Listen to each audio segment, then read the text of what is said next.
Estou iniciando uma espécie de Cast Interview, uma série de podcasts de entrevistas que faremos com os personagens de nosso ciclo de amizades e de pessoas que se ligam por interesses sobre o que fazem ou pensam. Será uma forma de podermos conhecer pessoas do nosso ciclo de amizades e, de certa forma, conhecidas do público e que queiram conhecer um pouco mais sobre conceitos e pensamentos de cada um dos entrevistados. Pensei, poxa, esse pessoal é bastante light, super pra cima e fará esse novo trabalho comigo, onde procuro conhecer um pouco mais do ser humano que tenho neles com muito amor e carinho e colocar isso para outras pessoas que por algum motivo os conhecem pouco ou têm curiosidade de conhecer. Vamos participar com bastante motivação. Comentem algo sobre esse trabalho, compartilhem nas suas redes sociais. Vamos fazer a informação circular? Afinal, sem curtir, comentar e compartilhar, nada acontece. Saiba disso quem nos ouve. Começo esse trabalho com o Casanhas, que foi o primeiro a me enviar a entrevista completa e confesso que fiquei muito empolgado com seu depoimento. Não fiquei surpreso, porque eu o conheço há algum tempo e sei um pouco da sua luta, das suas inovações e empreendimentos e sei que é um profissional de alta resiliência. E fico orgulhoso de poder fazer esse trabalho já começando com um grande depoimento. Acredito que você vai ouvir e gostar também. Então vamos à entrevista. Nós queríamos que você apresentasse um pouco de você mesmo como profissional, né? E alguns canais para contato, ok? Olá, meu nome é Alex Casanas, o pessoal me conhece mais como Brulex. Atualmente tenho 44 anos. Meu primeiro computador eu ganhei quando eu tinha 8 anos e era um computador Gradiente MSX. Sou formado em Sistemas de Informação, tenho um mestrado na área de Engenharia de Produção com ênfase em Mídia e Conhecimento e área de concentração em Segurança da Informação. Trabalho com tecnologia há 23 anos. O meu principal canal de comunicação com os meus contatos é instabil.cc/Brulex. Com qual pessoa famosa você gostaria de se encontrar e por quê? Na minha vida, a pessoa mais importante que eu gostaria de encontrar pessoalmente e trocar uma ideia, é uma pessoa que eu admiro muito e que me influenciou na escolha da minha profissão, é o Bill Gates. Desde que eu tive o primeiro contato com a imagem dele, quando ele veio visitar o Brasil e fazer uma venda no Banco Central, eu admirei bastante e sigo ele nas redes sociais e todas as suas atividades. É uma pessoa que revolucionou muito. Hoje na área de tecnologia a gente tem vários outros, né? O próprio concorrente dele que foi o Steve Jobs. Todos têm pontos positivos e negativos, mas eu acredito que por mais que o Steve Jobs tenha influenciado diversas tecnologias e ter sido considerado pai de várias delas, eu optaria, se os dois estivessem ainda vivos, no caso o Steve Jobs não está mais, em conhecer o Bill Gates.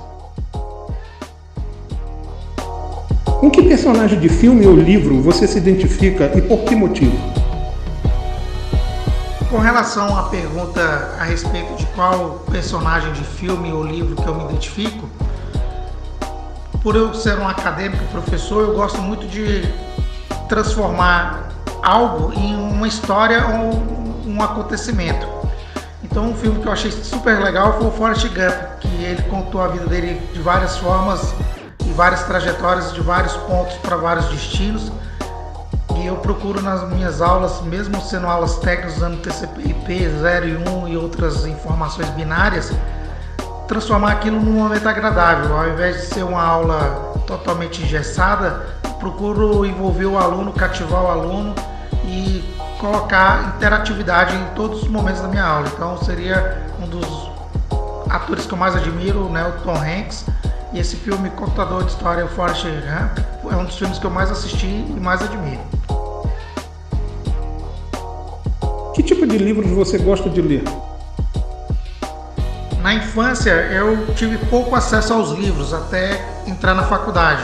E no primeiro dia de aula, o coordenador do meu curso, chamava-se Silveira, ele deu uma palestra pra gente dizendo que nenhum professor que entrasse naquela sala de aula seria mais importante do que o livro. Que o professor, ele lê um livro tem 30, 40, 50 bibliografias que fundamentaram mais 30, 40, 50 outras bibliografias. E que o conhecimento não estava na sala de aula, o conhecimento estava nos livros.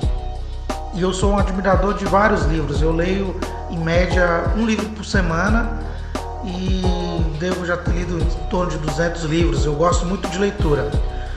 E uma das coisas que eu utilizo nas minhas empresas que eu já tive, e também quando eu admiro uma pessoa, é perguntar para ela quais foram os 5 livros que ela mais gostou de ler na vida dela.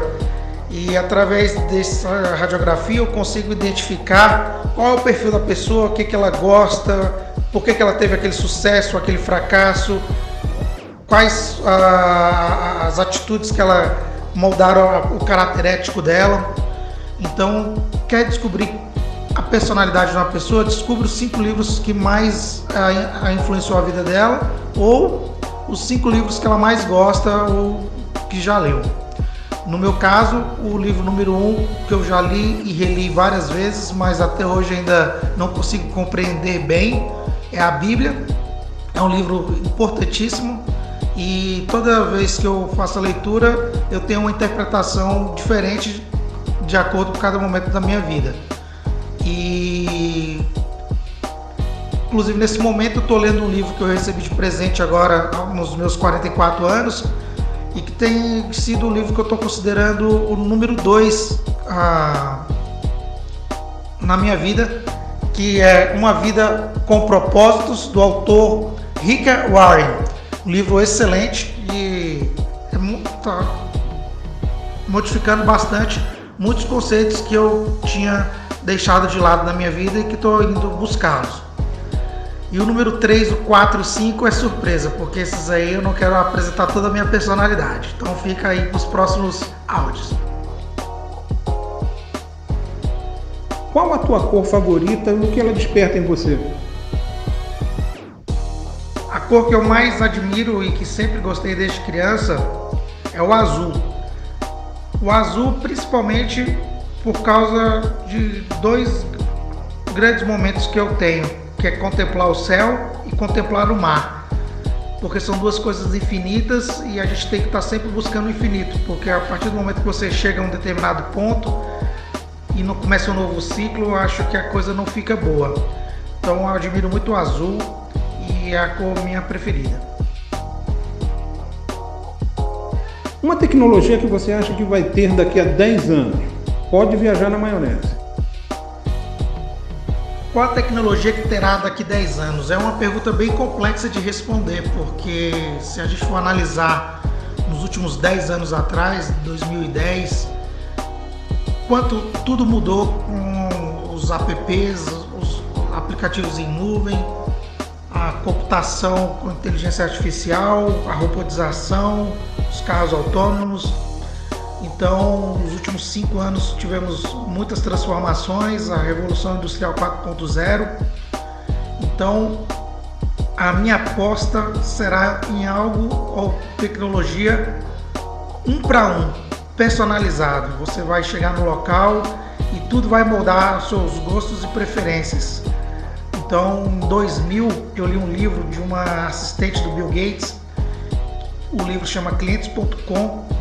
E tudo que ela escreveu no livro aconteceu nos próximos 10 anos. E eu fiquei admirado com o grau de certeza na abordagem dela. E eu tenho certeza que o Zuckerberg, no período de adolescência dele, ele deve ter lido esse livro para criar o Facebook em 2004.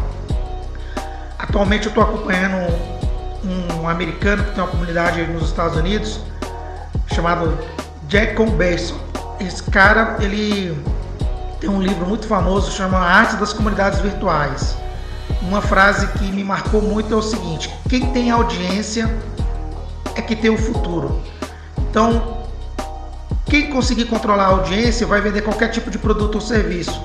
Então a gente tem visto aí esses fenômenos no YouTube, e eu acho que o próximo grande milionário vai ser quem controlar a audiência. E um exemplo de líder de audiência que tem grandes seguidores e que sabe negociar isso com as marcas e a publicidade, por mais contraditório que essa pessoa seja, é a cantora Anitta. Ela canta em inglês, canta em português, está estudando francês, canta em espanhol. Ela diversifica suas atividades com seus públicos e ela negocia, ao invés de cachê, cota de ações nos produtos que ela patrocina. Então, no momento que você tem uma audiência, você consegue dirigir o que você quer que seus consumidores ou seus seguidores possam consumir. Então, vai ser algo nessa linha. Então, eu estou migrando, por exemplo, minha trajetória profissional toda para 100% online, porque eu fiquei bastante frustrado após essa pandemia, o que aconteceu com a carreira profissional, um profissional tão importante que é o professor. E o professor foi colocado de lado e simplesmente substituído por tecnologia, e mal substituído, porque nem todo mundo estava preparado para uma mudança tão repentina. Uma tecnologia que você acha que vai ter daqui a 100 anos, pode viajar na maionese. Uma tecnologia para daqui a 100 anos é muito mais complexo de se dizer, mas analisando o que está acontecendo no mundo hoje e vendo os novos players do mercado, os novos destaques mundiais como Jeff Bezos, o cara mais rico do mundo, ou Elon Musk, que agora em junho se tornou o quarto cara mais rico do mundo, e ambos estão buscando uma viagem espacial. Então acho que daqui a 100 anos a gente vai ter atividades fora do planeta.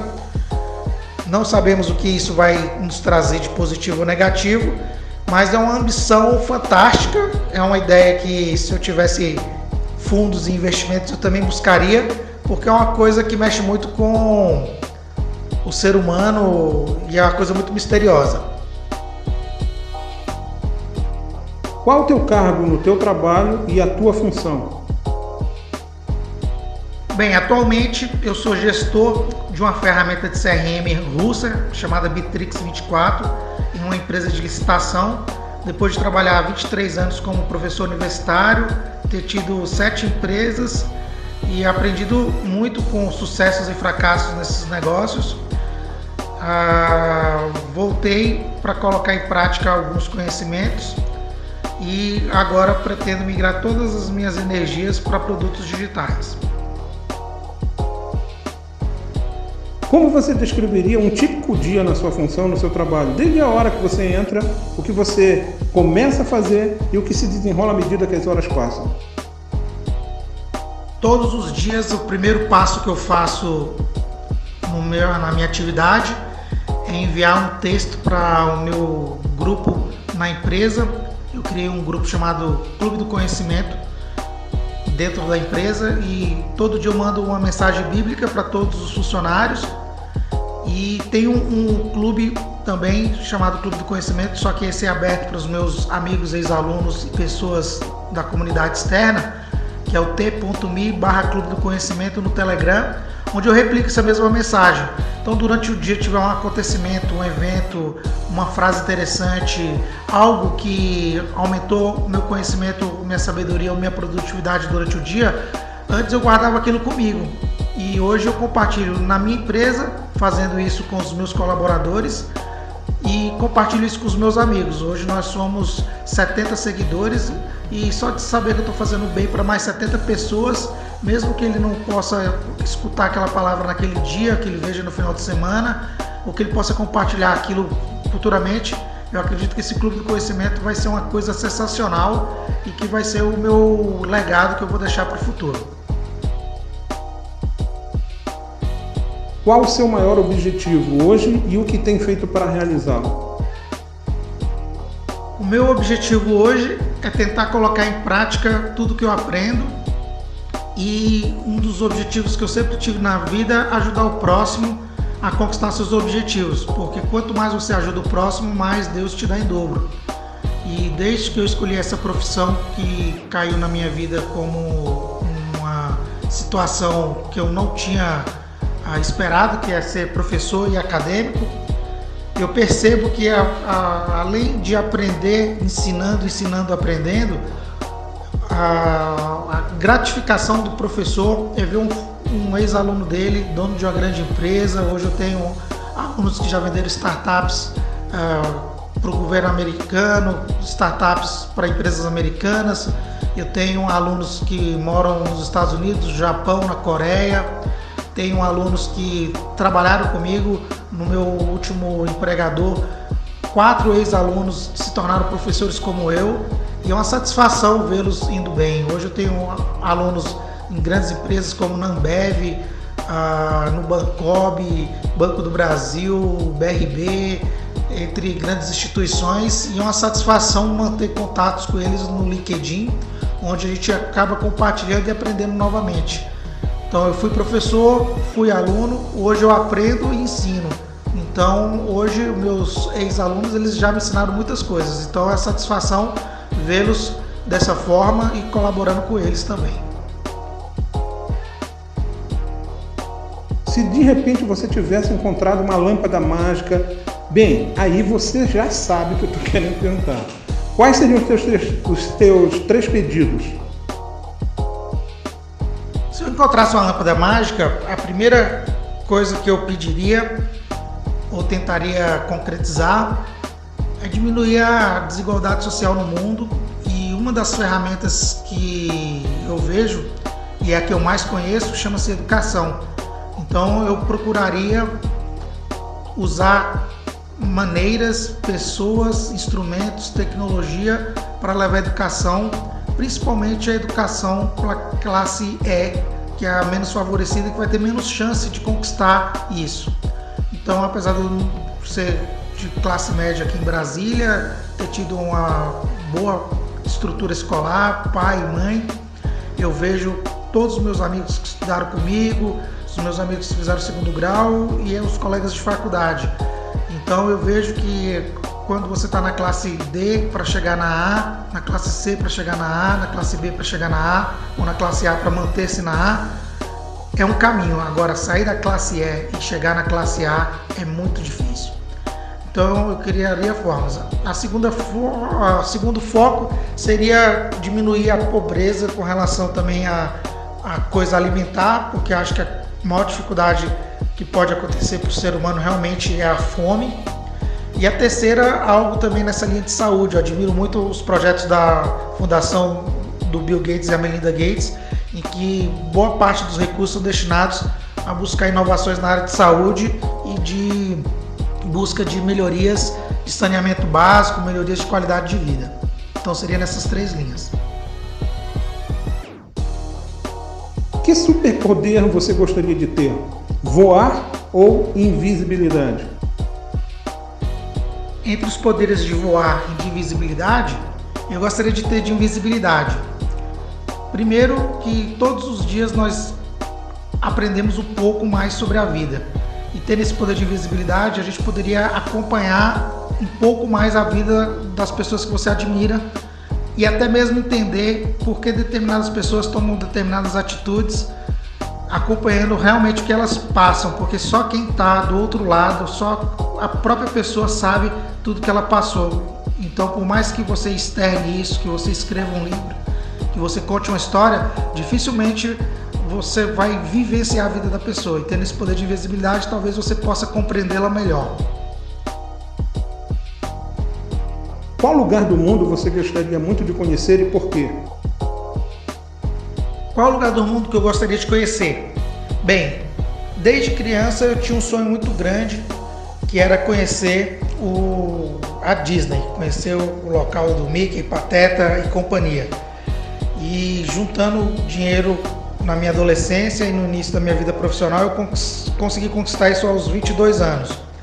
E foi uma viagem muito importante para mim, porque me mostrou, quando eu estive nos Estados Unidos, que nós não tínhamos uma vida digna e adequada aqui no Brasil, que lá eles tinham um padrão muito melhor de vida, de qualidade, de limpeza, de estudo, de infraestrutura, de produto, de serviço. E quando eu voltei para o Brasil, eu falei, caramba, eu tenho que estudar muito mais do que eu imaginava para conseguir proporcionar isso para minha família. Entrando na área de tecnologia, estudando a área de tecnologia, eu descobri que existia uma Disney da área de tecnologia, chamada Vale do Silício. Então eu organizei uma viagem que eu achei que iria ter 200 pessoas interessadas e no final das contas apenas 3 professores e 5 alunos se encantaram com esse meu sonho de conhecer o Vale do Silício. Nós estivemos um dia dentro do Facebook, um dia dentro da Oracle, um dia dentro da Intel, um dia dentro do Google, aprendendo com os funcionários, vendo a rotina, vendo como eram os sistemas, como era a maneira de trabalhar. Visitamos a faculdade de Stanford, na Califórnia, passeamos em São Francisco e foi um marco muito grande em 2014 poder ter essa oportunidade. Depois eu voltei em 2016 para um evento do Facebook, que também foi um evento que me marcou muito profissionalmente.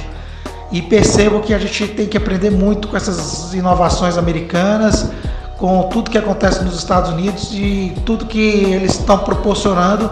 E agora com essas novas metodologias de ensino que o Google está trazendo, o Amazon está trazendo com a Universidade Amazon, acho que isso vai revolucionar muito as próximas gerações de estudantes e de professores.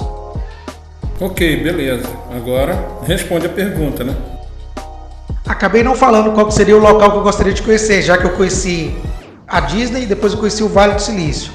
Então, meu próximo projeto de vida e de meta que eu quero conhecer é uma ilha que fica próxima do Marrocos, que pertence à Espanha, chama Ilhas Canárias, que é onde o meu pai nasceu. Então, eu gostaria muito de conhecer. Em qual cidade você gostaria de viver? Eu praticamente já viajei por quase todas as grandes capitais do Brasil e todas as grandes praias famosas, desde Jericoacoara até a praia de Bombinhas lá em Florianópolis, Santa Catarina. E o lugar que mais me entusiasmou para morar e que eu acho que vai ser onde eu devo me aposentar foi a cidade de João Pessoa. Ela parece uma cidade grande, capital, só que a sensação que você tem é que você está no interior. Então, de todas as grandes praias que eu já estive, o local que mais me apaixonou pelo jeito de vida do cidadão, a tocada da cidade, o ritmo dos bares, restaurantes, shoppings, das comunidades, das feiras e da localidade, eu achei sensacional, porque parece uma cidade de interior, só que na praia. Que lição teu pai te deu e que você leva contigo na vida? Bem, com relação à lição que meu pai me deu e que ele me dá todos os dias, é que eu não devo ser melhor ou pior do que ninguém, e ser eu mesmo. E procurar aprender com meus erros, aperfeiçoar minhas qualidades e sempre pensar que o mundo gira e que um dia você está por cima, outro dia você está por baixo, e que você tem que buscar sempre estar melhorando. Então é uma pessoa que eu admiro muito. Que lição tua mãe te deu e que você leva contigo na vida? Com relação à lição que minha mãe me ensinou, e desde pequeno, ela sempre procurou mostrar o caminho de Cristo, nos matriculou, mesmo ela sendo católica, na igreja adventista, para fazer da primeira série à oitava série, e todos os domingos levava a gente para catequese e sempre mostrou o caminho de Jesus, e que é muito importante na formação e no caráter. Então, muita coisa que eu aprendi, sofri, lidei e tive que tomar decisões na minha vida, eu resgatei na minha infância e nesses ensinamentos, e até hoje eu mantenho isso. Qual o valor mais importante que você aprendeu na vida e como foi esse aprendizado? A coisa mais importante que eu aprendi na vida é saber lidar com as dificuldades, e que toda dificuldade ela te mostra um aprendizado, e que você sempre tem o direito ou a opção de escolha, e você tem que arcar com aquelas consequências. Então é impossível levar uma vida 100% totalmente correta, e você vai ter momentos na vida em que você vai fazer coisas erradas, mas você tem que saber que aquelas coisas erradas elas vão te levar para um mau caminho e que você tem que consertar aquilo. E o grande erro não é errar, o grande erro é permanecer no erro. Uma coisa de valor para você, mas que dinheiro nenhum no mundo compra. Com relação ao que o dinheiro não compra, e cada vez mais eu acredito nisso, eu acredito ser a amizade, porque quando eu era adolescente, de 18 até os meus 25 anos, eu achava que eu tinha 200, 300 amigos, que todo mundo era meu amigo.